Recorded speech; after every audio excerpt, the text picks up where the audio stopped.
Hello, this is Hans the Dutch guy with MuchDutch, and this time we will see how to pronounce in a regular Dutch accent mond, or mouth in English. This is how we say mond. Mond. With an article it is de mond. De mond.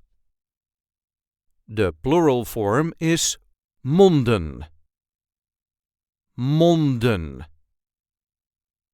And with the article it is de monden. De monden. De mond.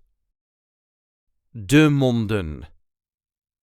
I hope this video was helpful. You can help us by liking it and by subscribing to our channel. We do have plenty of other content here, so be sure to check that out too.